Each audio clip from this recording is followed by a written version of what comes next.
Hello, Nick Papador here. The following presentation provides a brief background for my upcoming Canadian Percussionist Researcher session on October 25th. Thank you to Michael Schutz and Fabrice Mirandola for having me on board for this great series.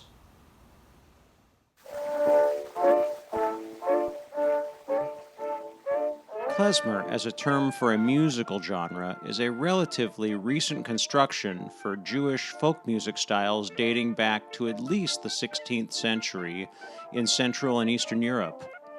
Klezmer is a Yiddish word that translates as vessel of song. Early use of the word denotated the musical instruments and not the musical style or a performer. Moshe Beregovsky, a Soviet Jewish ethnomusicologist writing in the 1930s, is believed to be the first to use klezmer as the name of a musical genre.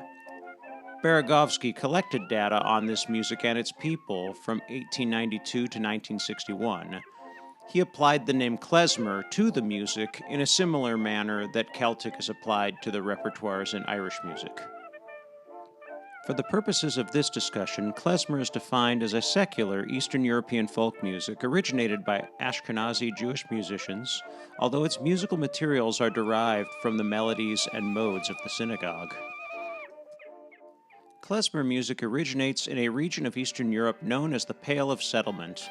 Russian Tsars confined Jewish activity to areas that included portions of present-day Poland, Ukraine, Russia, Romania, and Lithuania during the 19th and very early 20th centuries. While life in the Pale for Jews was compromised in terms of freedom and social standing, it was a period of relative stability after many years of expulsions, inquisitions, and pogroms. Jewish activities were confined to trade, money lending, and music, so the kapelye, Yiddish for band, became a fixture in every shtetl or village, performing for Jews and non-Jews alike. Some of these ensembles were employed by nobles for both courtly and Christian church work as well as Jewish events. The functional purpose of klezmer was music for weddings. In the shtetls during the 1800s, a family wedding would have been one of the most significant civic gatherings of any given year. The entire community would attend and take part in the event. The music of the klezmerim was an essential part of the wedding, and there was choreography and specific repertoire for all stages of the day. Early klezmer instrumentation consisted of violins, flutes, accordions, and the cymbal, the first percussion instrument of the klezmer ensemble. It is a trapezoidal-shaped hammered dulcimer instrument that is smaller than the cymbalum, but with a similar timbre. While usually an accompaniment instrument, several 19th century cymbalists became regionally respected as soloists. Under certain political conditions, Jewish musicians were only permitted to play in soft, dynamic settings. Under Tsar Nicholas II, restrictions relaxed, and klezmer ensembles began using brass and drums such as the poik, which came out of the Tsarist military band tradition. The poik is a small bass drum with attached cymbal. It is this instrument that inspired certain instrumentation choices in Gustav Mahler's Symphony No. 1. Accomplished Jewish musicians sometimes had opportunities to venture into the world of concert performance, elevating their folk idiom to a larger audience. One such performer of great interest to percussionists was Michael Joseph Gusakov. He popularized and became a virtuoso on an instrument called the SHTROYFIDL, or straw fiddle. This precursor to the Western xylophone consisted of chromatically tuned wooden slabs placed upon bundles of straw and struck with small wooden sticks. Gusakov's instrument prior to the straw fiddle was a dulcimer instrument, so his arrangement of notes for the straw fiddle did not utilize horizontal manuals like the modern xylophone.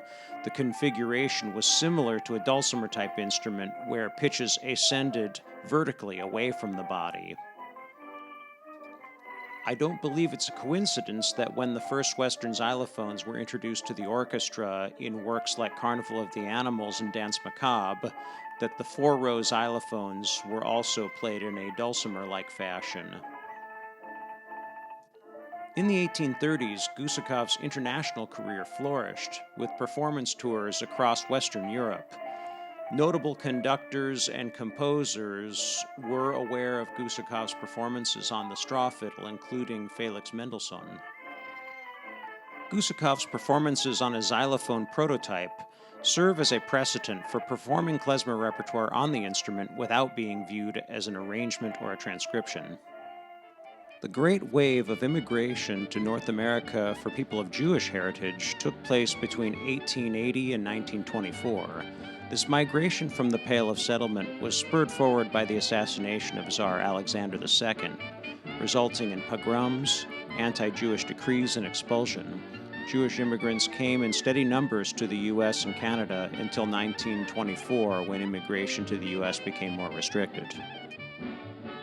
Immigrant Jewish musicians were categorized societally in two social classes. Musikanten, reading or real musicians, were hired for theater and pit work, while klezmers, non-reading musicians, played only Jewish music. And the word klezmer in this case was used as an insulting term. A vessel of sound was used sarcastically. The combination of recording technology, American popular music, and the immigration from Eastern Europe were catalysts for the rise of classic klezmer as a diasporic music that was displaced from its place of origin and undertaking new evolutions in the new locale.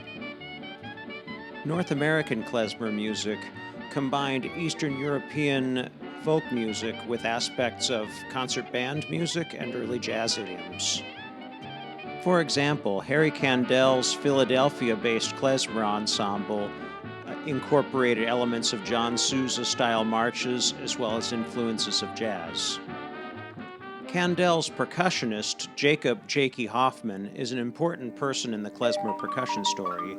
Jakey played on numerous 78s as the drummer, but he's actually best remembered as a virtuoso on the xylophone who recorded a number of 78s in the klezmer idiom. Jakey Hoffman's recordings of Der Gassennigen and Doina and Hora from the 1920s are another precedent for the xylophone and marimba being used as a klezmer vehicle in the modern day without being considered transcriptions or arrangements of the original repertoire. Drum set artists during the immigration era of klezmer included Irving Gratz, Joe Helfenbein, and Julie Epstein. In addition to being emulated from their 78 recordings in the klezmer drumming style, Helfenbein and Epstein in particular lived quite a long time and have been go-to resources about the era for ethnomusicologists in the present day. Irving Gratz and Joe Helfenbein were the drummers for Dave Terrace and Naftula Brandwein, respectively, two of the leading clarinet band leaders in the immigrant klezmer era.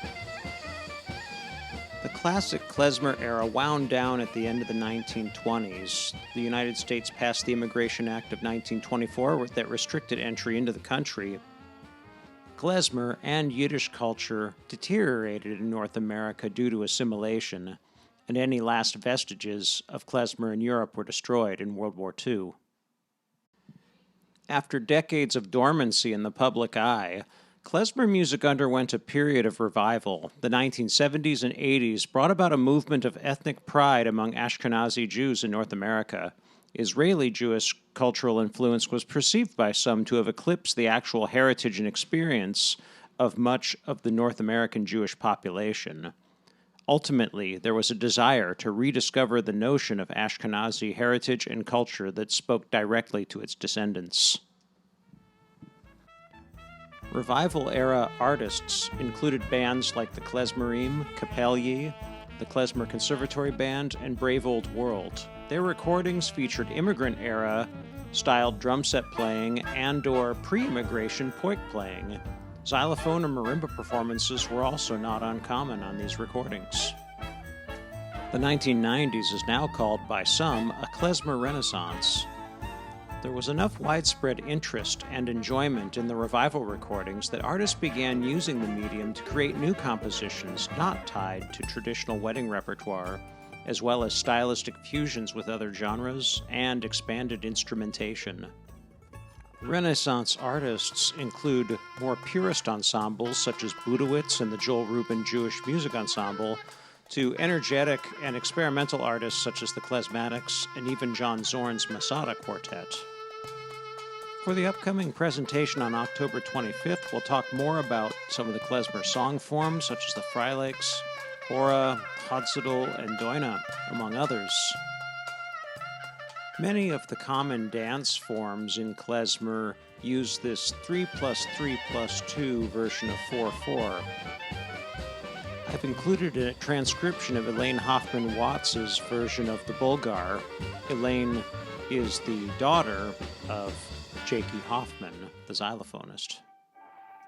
The Klezmer Hora is different than the Israeli dance of the same name. It's in a slow 3/8 time, and there's a particular swing to beat 3 that's just a little bit rushed. It is almost as if the Hora is halfway between 3/8 and a 5/16 time signature. Turning to melodic materials, we'll also discuss some of the modes in the Klezmer idiom, such as Fraigisch and Mischaberg. Both scales have some unique chromatic alterations from traditional major and minor modes, which give them a unique character. The presentation will also talk about ornamentation in the Klezmer idiom, such as trills and mordents, reversed grace notes, glissandi and bent notes, and types of melodic variation. Finally, we'll talk about how Jakey Hoffman was able to use a number of these Klezmer ornaments on the xylophone to create his Doina and Hora recording in the 1920s. My research on percussion and Klezmer music has yielded the conclusions listed on this final slide. Inspired by the musicians I've worked with and heard in this idiom, I've begun the process of writing a text for percussionists that includes the following: a history of the genre as it relates to percussion, the precedent for performing this repertoire on keyboard percussion instruments, ornamentation, performance practice, exercises, and a collection of percussion ensemble arrangements. Thank you so much for listening, and hope to catch up with some of you on October 25th.